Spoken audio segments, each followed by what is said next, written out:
Here we go. Whoop. Are we recording? You're recording. So here we are with Owen Staton. Owen, thank you very much for joining us, mate, on the Crown of Command podcast, vidcast, the very first vidcast. Wow, yeah, you could have got a better looking guest, really, couldn't you? You know, no, mate, you're perfect just the way you are. Don't let anybody tell you different, mate.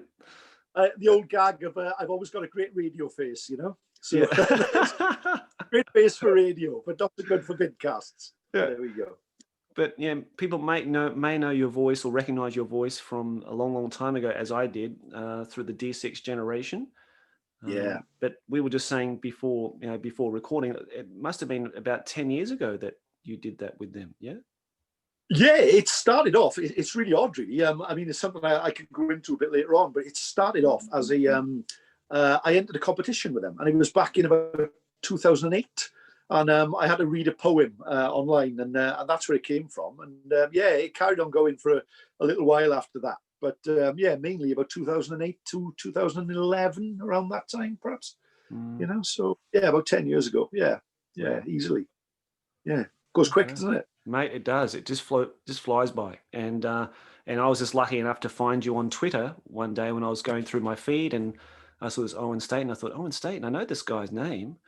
And then I clicked on your link to your YouTube channel, and I thought, yes, this is the guy. This is this great storyteller, the Welsh storyteller that I knew from D6 generation. So, yeah, I was just so lucky to have found you again. So, but anyway, yeah, thanks.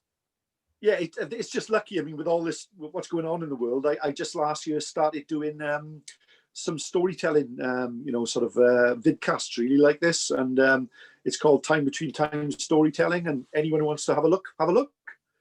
Yeah, I encourage people to go and check it out, because it's just, like you say, you know, you should just turn all the lights off, close your eyes, sit back and relax and just listen to the story. And I think it's just beautiful. Yeah.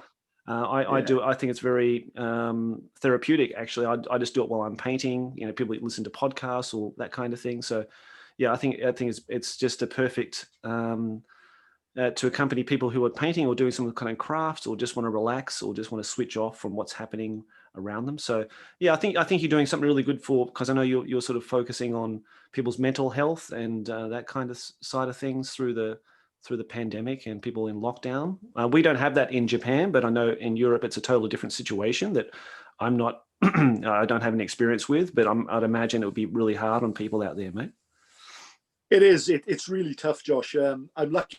I've worked all the way through it, but I've spent a lot of time at home as well, working at home. So yeah, it's a really, really sort of weird situation, and you're lucky not to have it. Really lucky over there.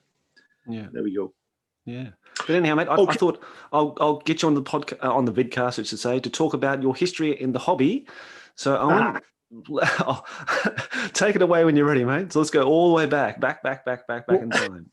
I tell you, it is back in time. We were talking here. Some of this is written in the Anglo-Saxon Chronicles, you know, my sort of history of the game. But yeah, my first sort of, we can go back a long way, but I can remember clearly many years ago, and this would be back in the mid to late 70s, staying down a friend's house as a child. I mean, I was born in 73, so this is probably about 77, 78. And this friend of mine had like a wooden castle, which had some knights, toy soldiers with it. And he had an older brother who always used to beat us up and sort of pick on us and things like that. And I can clearly remember this. Yeah. One day being sat playing with that castle, and the brother came in and he said, "What are you doing?" And I said, "Well, I'm playing with the knights." And he said, no, you can't just move them from there to there. And you can't just do this and this.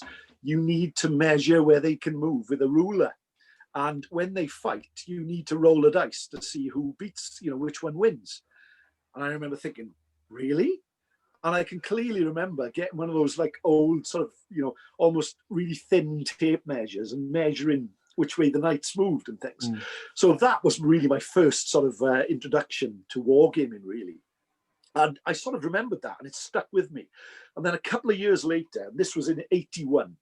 And the reason I know it was 81 is because I've still got a VHS videotape of Zulu. And Zulu was shown on British TV in 81, film Zulu.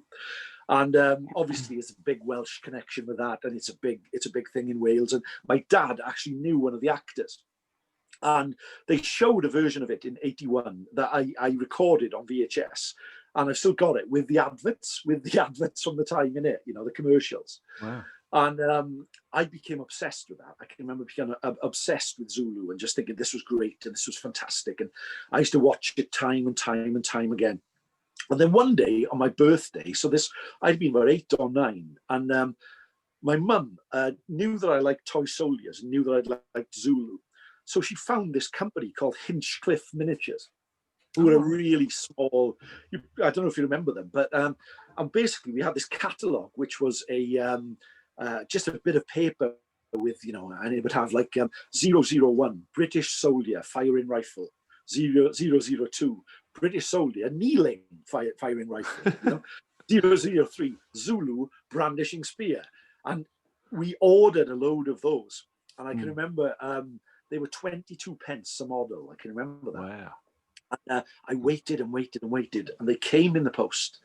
And there were these lead British soldiers and lead Zulu figures, and I've still got some. And we painted them really badly, but I played with those for hours. They used to bend and snap and all this sort of stuff. And I can remember becoming quite obsessed with these.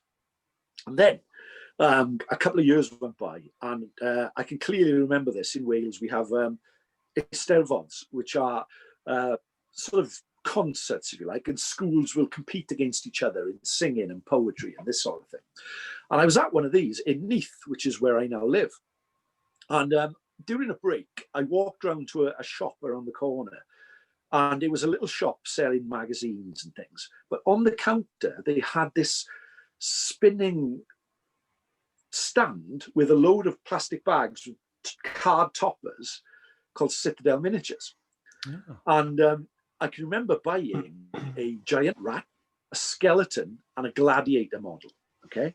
And I've still got a couple of those now. And these are the first sort of Citadel miniatures that came out all those years ago. And I can remember taking them home and putting them with my Zulus and painting that. And that became, I really got into that. And it was different to what anybody else was doing. And nobody else in my family was doing anything like this. Yeah. So it was a really, different thing to be involved in. And about this time, I started, I always had difficulty reading because I'm quite dyslexic. So as a child, I had difficulty reading, and I wasn't really interested in reading.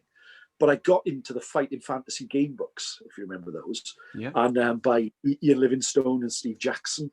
Yeah. And I can remember the Forest of Doom, the Forest, the Death Trap Dungeon, all these type of things, and Steve Jackson's sorcery books, which were great, and I got into those. And a friend sold me a second-hand D&D basic set, the old red box. And I put together an adventure, which was about 4 rooms. And in the first room, there was an orc guard sleeping. And I can remember one day, and I've got this vision in my head as well, that my 2 friends at the time who used to play, who were sort of interested in this type of thing, Gavin and Mark, they pulled up at my house and they put their bikes down on my drive in a real Stranger Things type of way, and sort of came into the house.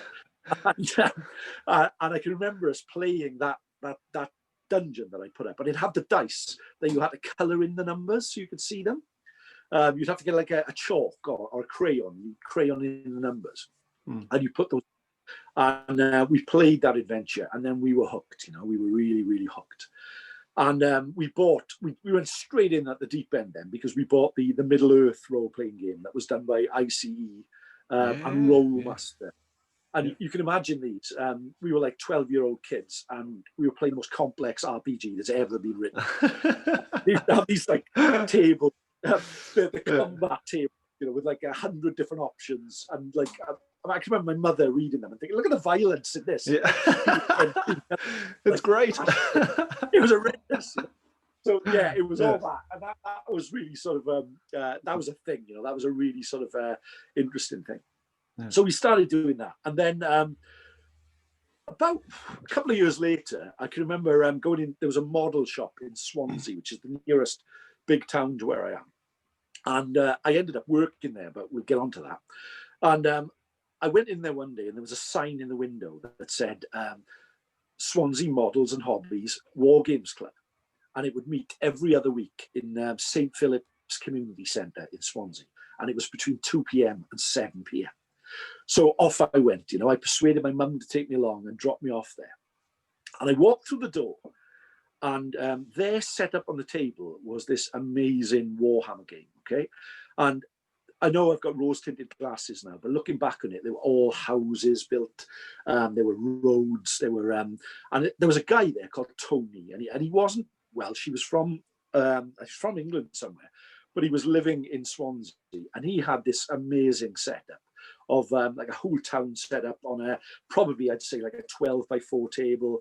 And the way the game run was everyone was there, had a unit, and there was a good side and a bad side. And you'd have about 8 players all playing 2nd edition Warhammer as it just came out. And I bought a copy of this. I picked it up, but I'd looked at the rules, and it just, being dyslexic and not being great with them, they were just, they could have been written in a foreign language as far as I was concerned. Mm. But I learned the game. And the clear thing I can remember from that game, and I do a lot of storytelling, was I had a unit of Goblin Wolf Riders. And the Goblin Wolf Riders crossed over this bridge into the town. And I can clearly remember the vision of that in my head. And the way that there were no figures on the table. It was all clear in my head. This battle was happening. And it awoke something in me that just brought it all alive. And it was fantastic. It brought this battle alive. And I can remember them hitting this dwarf unit. And, we were rolling the dice. But in my mind, I could see it all happening. And it just...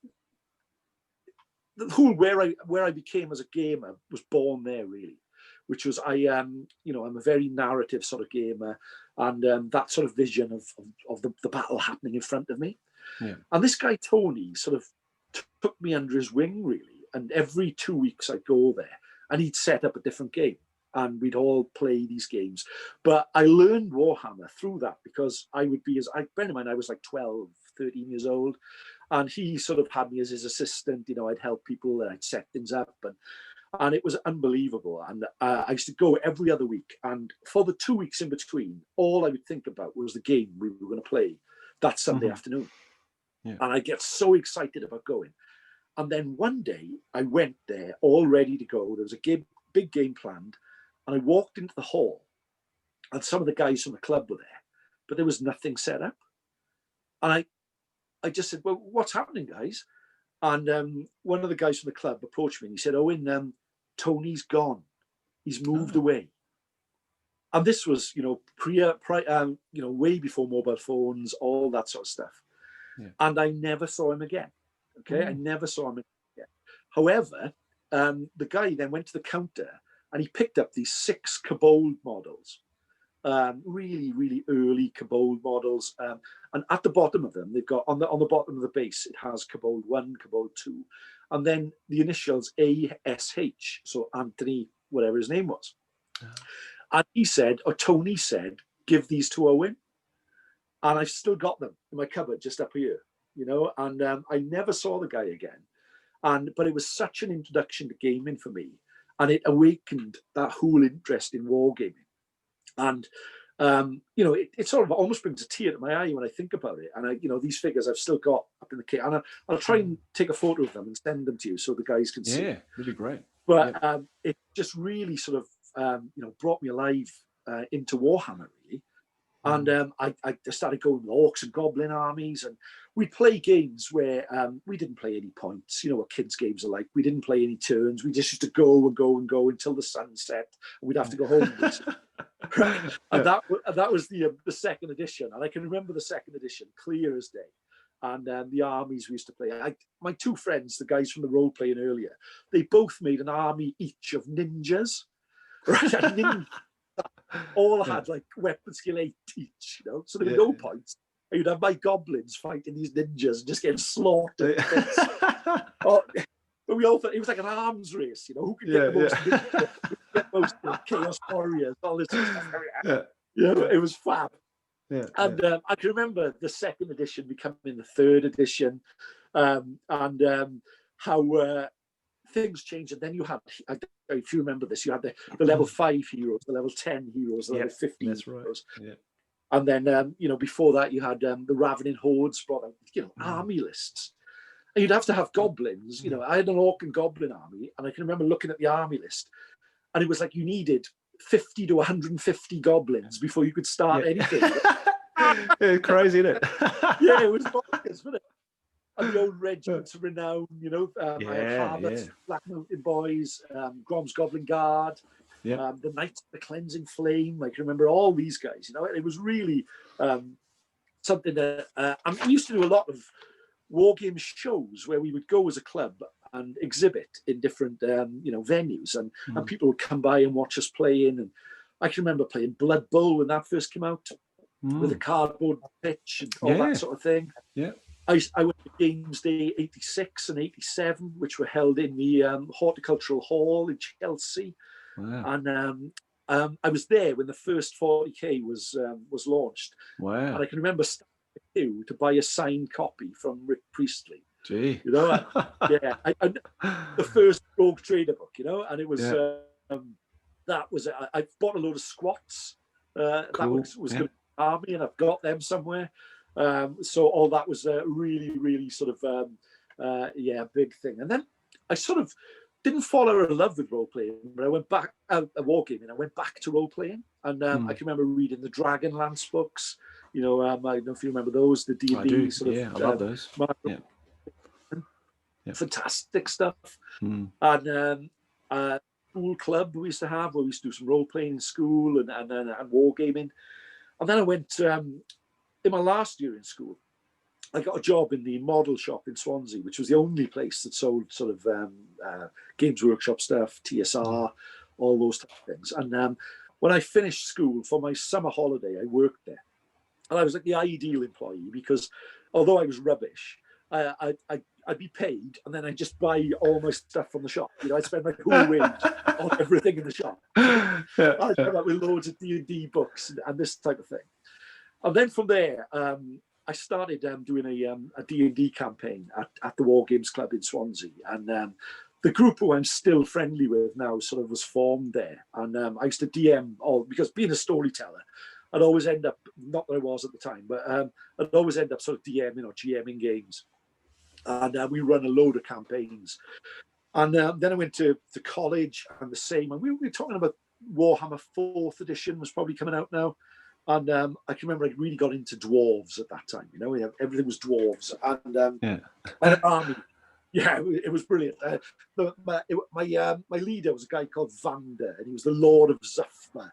And I had this dwarf army that was just fabulous, you know.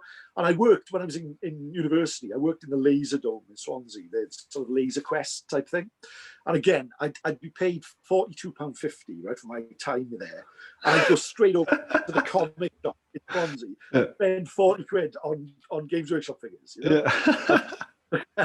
And put together my armies. And by this time, we were playing games properly, and we had points, but we would always play to the death. You know, we wouldn't play 6 turns. We would play until the last man was It was amazing, but this is how it was.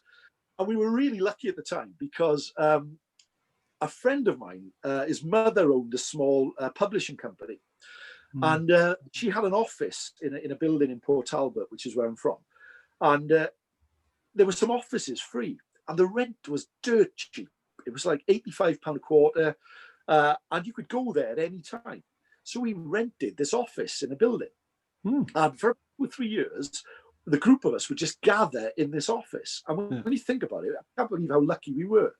And on occasion, like, the police would arrive, because there were people gaming there at midnight in this office block. And they go, "What are you doing?" And I could always, the police would come in and go, "What are you doing?" And we say, "We're gaming." And then they'd go, "Well, who's winning?" And we say, "It's a role-playing game. There's no win." And you'd have to explain every time what you're doing and how we're doing it. It was great. So we did that for years. And then I went away to university for a while, and I sort of dropped out of, again, Warhammer went by the by. But then I can remember the Chaos dwarves with the big hats, you know, and they came out. And I started putting together an army of those. I went back to Orc and Goblins, but I played mainly with my dwarves probably throughout the 90s. And I played low. with the dwarves.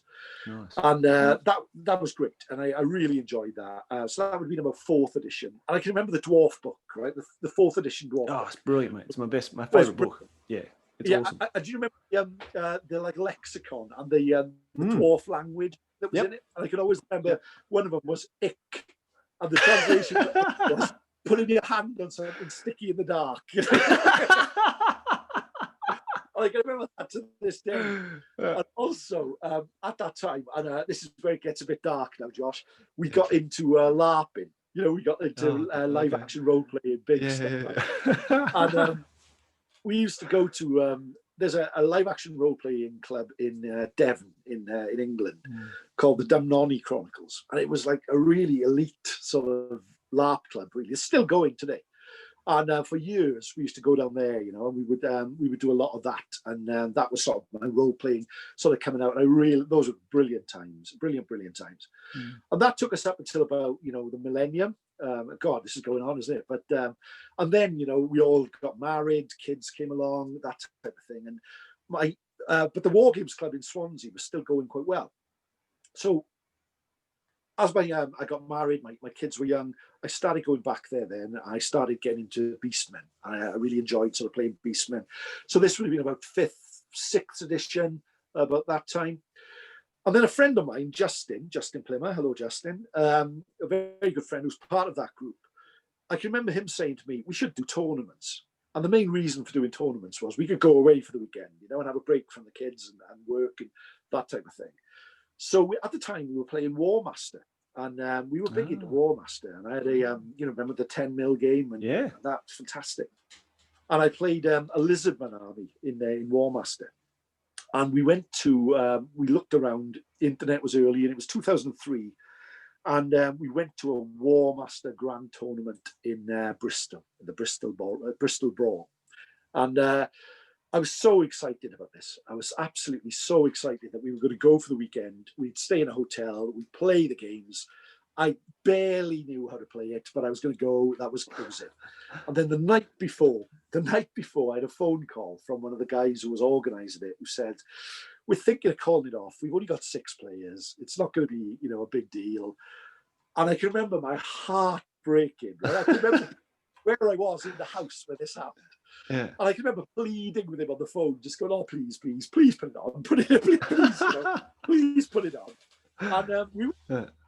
And I finished last, but I won the best sportsman award, you know, which is like the players player sort of thing, isn't it? You know, like, that's the best award, really, isn't it? It's the best one.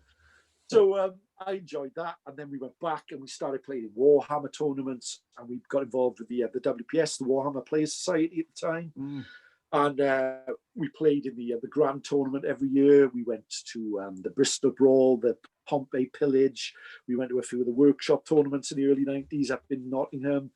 We played in, you know, all over the country. We went down to Weymouth. I can remember us going up to Manchester, Birmingham. We went all over, and we started going about probably about 5 or 6 times a year. And again, and this is where I started using the Beastmen. Really started enjoying that. Started getting better. I've got a couple of second awards. You know, picked up the odd trophy. Really enjoyed it.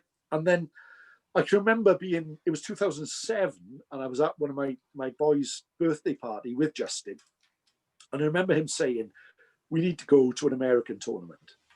And I was like, "Oh God," you know. So I went to work the following day. I remember looked online, and I found the Alamo GT in San Antonio, Texas, right? San Antonio, Texas.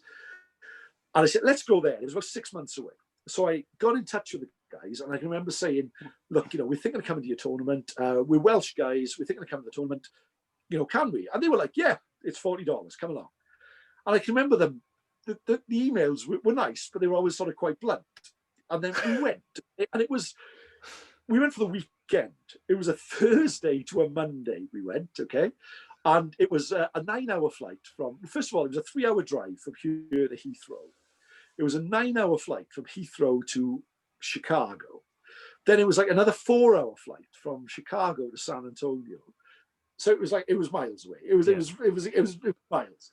Yeah. And then we rocked up at this tournament, you know, and I can remember the Bailey brothers have since become friends of mine, but they were the guys who organised it. We walked through the door, and we said our names, and they said, "What? You really are from Wales, from the UK?" And I was like, "Yes." And they were like, "We thought you were just, sort of second generation, third generation Welsh guys." Right, okay, yeah. And they were like blown away that we'd come all that way, Yeah, and we were so right? We were so jet lagged, and it was unbelievable. We played in an absolute sort of daze, and I can remember being, it was so well. I got to be careful. My wife's just walked past. I use this story. I can remember I was walking in Texas, and my mobile one, it's probably cost me about £300 just to answer the phone. Wow. Okay, and it was my wife. She said, I've got a problem. I've pulled the car onto the driveway, and I've locked myself out, and I can't get in. I'm locked out the house. And I can remember saying, "Love, I'm in Texas. I couldn't get any further away without getting closer." Not much I can do here, And we played this tournament in Texas, and we had a brilliant time. And the following year, then we went to Memphis, to the Battle on Beale, the Beale Street Battle in Memphis, Tennessee. And that again was amazing. We went out there all that way.